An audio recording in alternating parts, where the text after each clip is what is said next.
nuk kishte rreshje dëbore në Korçë. Sigurisht korçarët dhe askush të mos jo vetëm ata, po gjitha, jo vetëm korçarët, po ata të cilët kishin shkuar për një fundjavë në Korçë, që prisnin të kishte borë dhe nuk kishte, ndryshe nga janarët e mëparshëm. Në janar, pati një ndryshim total të tablos termike, sigurisht që rreshje ka rënë rreshje para 1 janarit dhe në 2 janar rreshje të cilat kanë qenë rreshje dëbore në zonat malore, megjithatë rritja menjëhershme e temperaturave nuk lejoi që të kishte rreshje, por të ketë rreshje shiu. Sigurisht që do të ketë edhe Korça, e gjithë zona malore do të ketë rreshje dëbore, do të kemi thamë që të mërkurën ndryshon situata termike dhe në zonat malore rreshje do të jenë rreshje dëbore. Aktualisht në këtë moment që flasim, rreshje dëbore ka vetëm në 1700 metra lartësi nga niveli i detit, çfarë do thotë në një lartësi mbi nivelin e malit të Dajtit.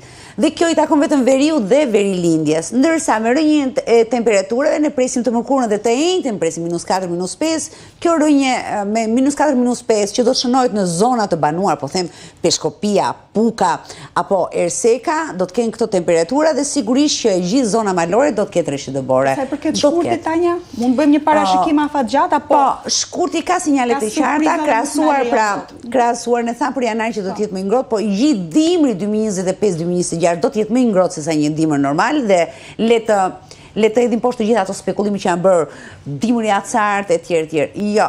Në ato mesatarin e tij sinore, ky dimër do të jetë më i ngrohtë se një dimër normal, do të ketë më shumë rreshje se shumë dimra të tjerë, sepse ka edhe rreshje shiu, ka edhe rreshje dëbore.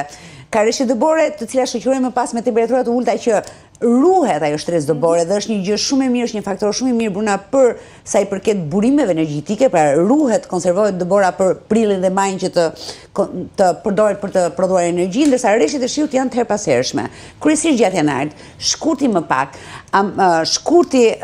Sërish edhe shkurti ka një anomali termike të theksuar, pra do të jetë do vijoj pak a shumë në natyrën e janarit, pak a shumë në natyrën e janarit, por do kemi më shumë ditë me diell se sa ditë me rreshje, ndryshe ndodh në janar. Do thonë isha gati duke bërë një, si thua, një varësi ciklike që janë 3-4 ditë me rreshje, 3 ditë pa rreshje, 3-4 ditë me rreshje, 2-3 ditë pa rreshje. Gjithmonë ditët me rreshje të janarit dalin më të shumta, dilnin në të gjitha modelet dhe skemat e parashikimit dilnin më të shumta në numër se sa ato ditët me diell. Ditë me diell në janar, nuk kuptojnë ditë me diell por të ftohta dhe ditë të ngrohta në janar do të jenë ditë me rreshje, shiu dhe rreshje dëbore.